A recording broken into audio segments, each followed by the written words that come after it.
Millennial, a term that's become synonymous with entitlement, a term that echoes with the burdens of debts unpaid, dreams unrealized, and the subtle, insidious traps laid by the system. A system rigged from the very inception to feed off the youthful zest and ambition of an entire generation.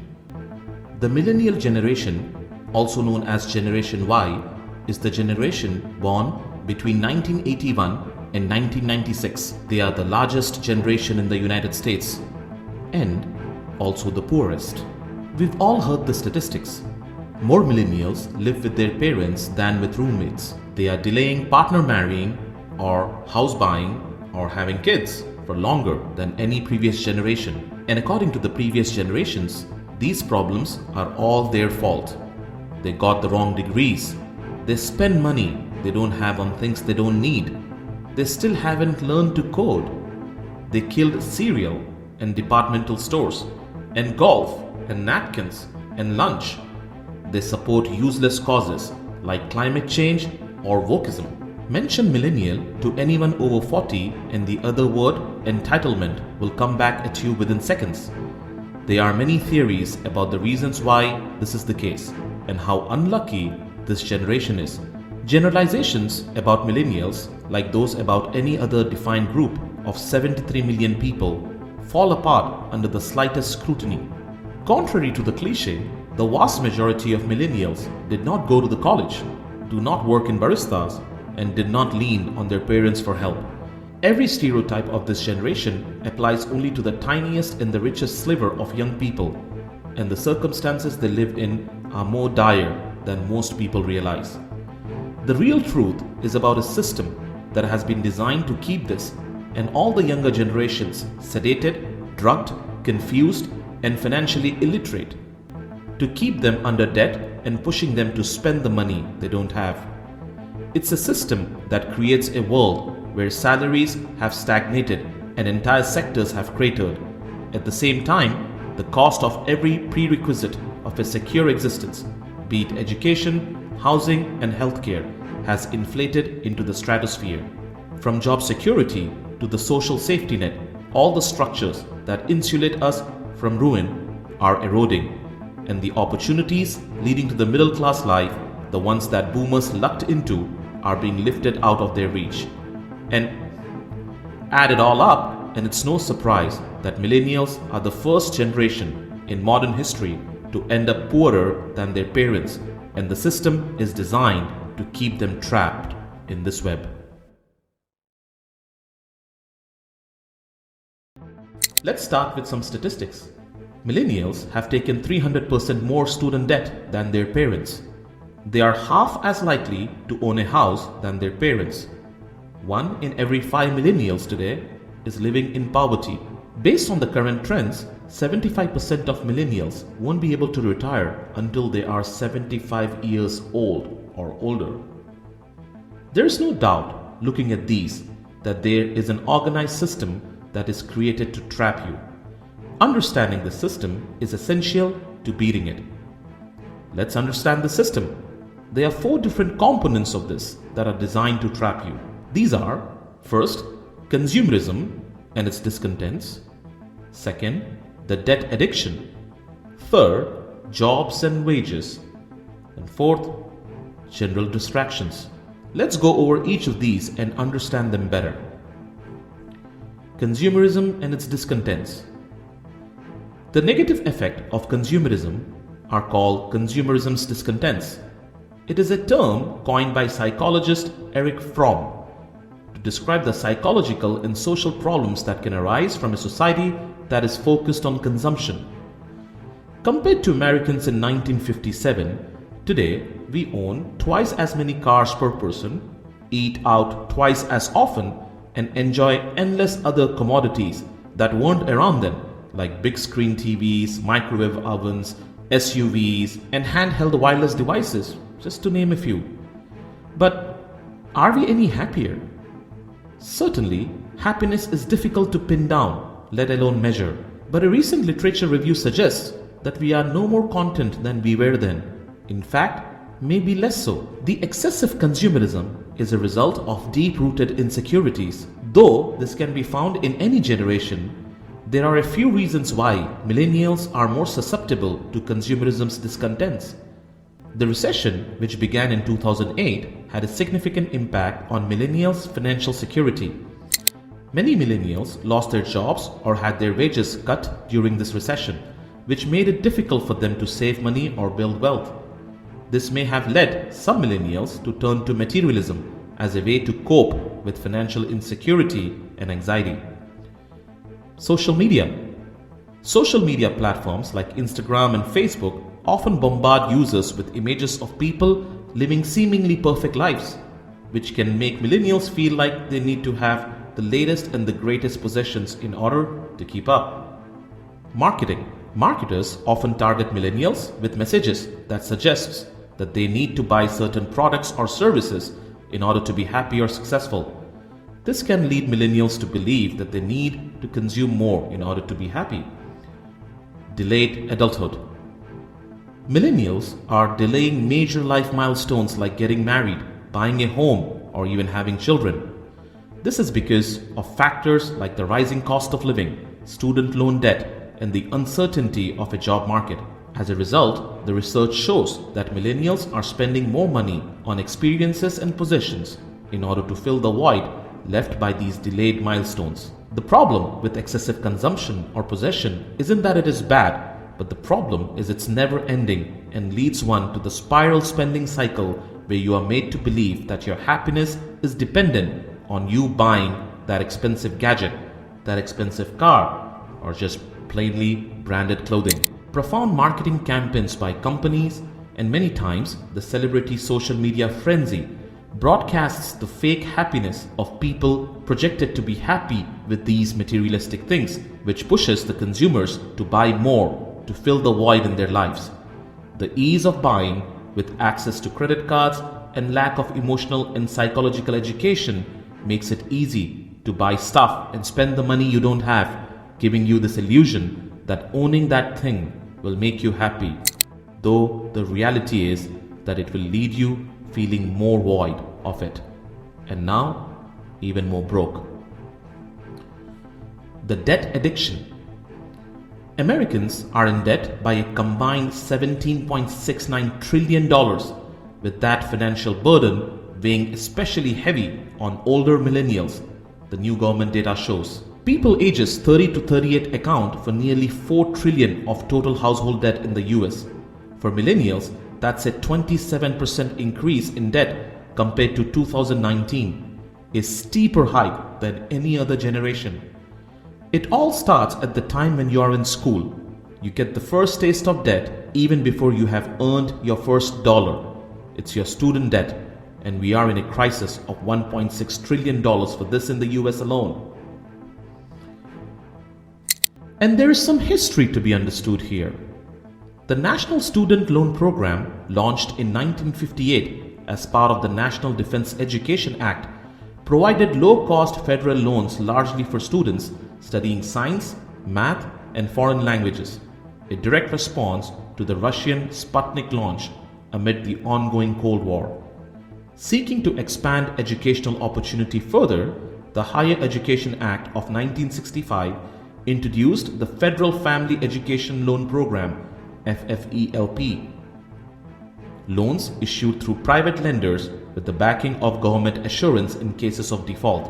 When the Higher Education Act was reauthorized in 1972 under President Richard Nixon, it gave birth to the Student Loan Marketing Association, known as Sallie Mae, a government-sponsored enterprise that used US Treasury money to buy government-backed FFELP loans from banks.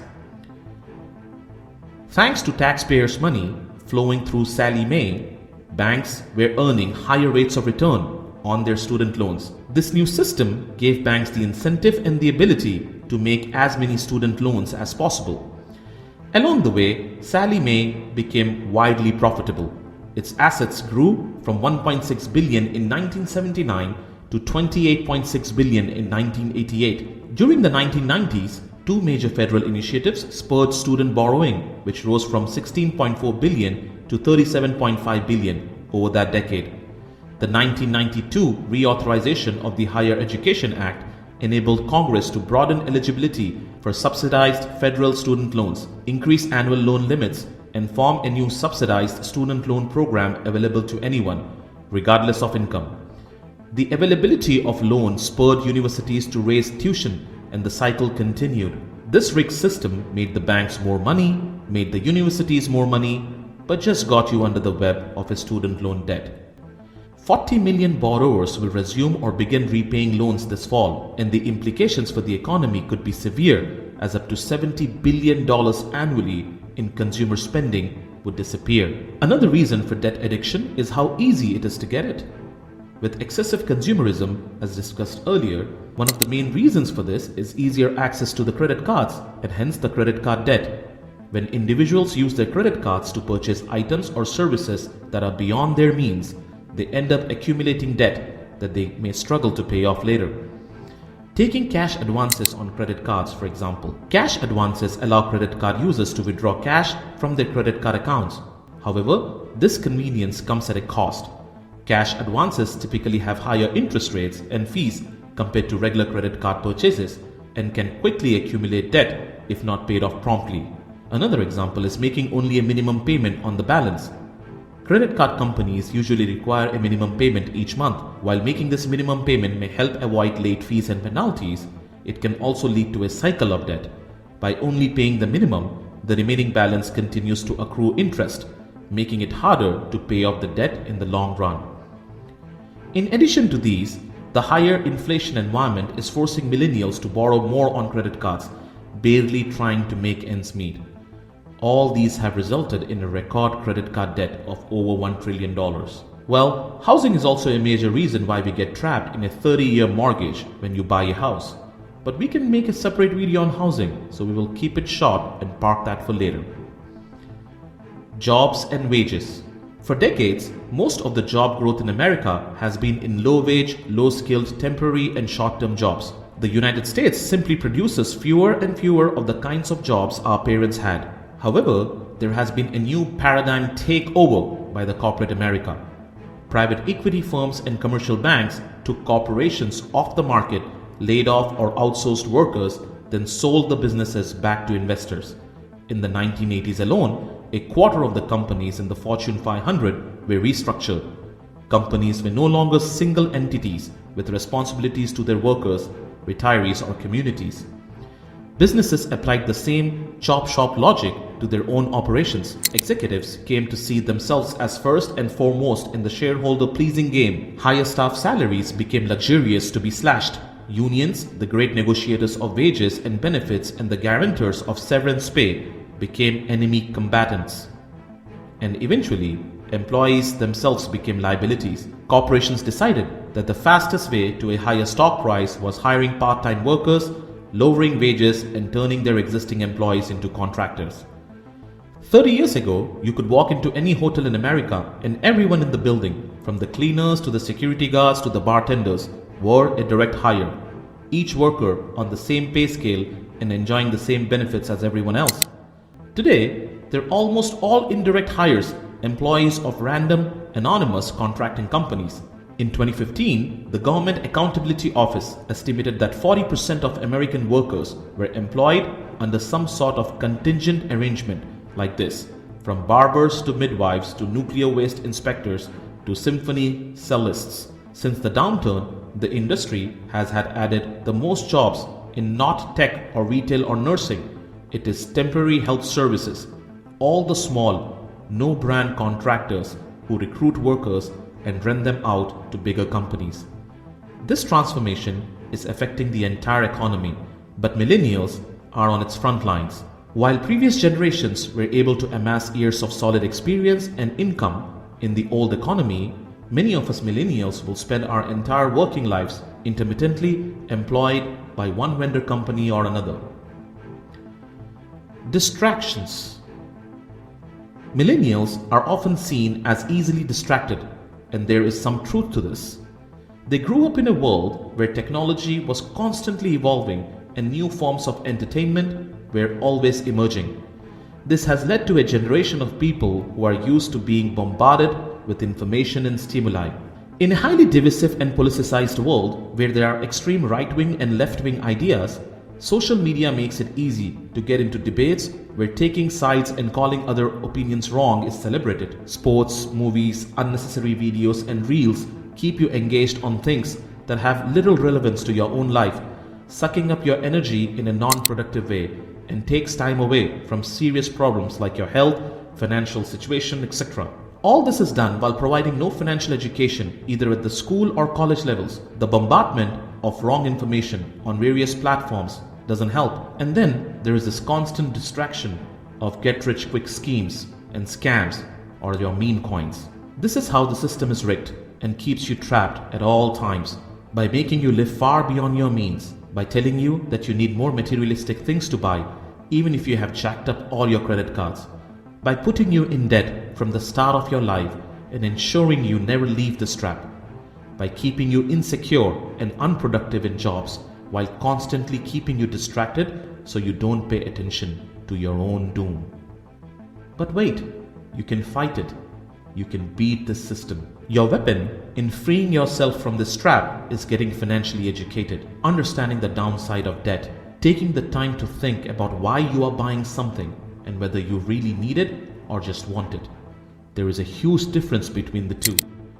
Buying what you need instead of buying what you want will help you get closer to the dream of being financially free one day. We can make a separate video explaining all this in detail, but I'll leave you with a few other ideas that you can work with to become financially free.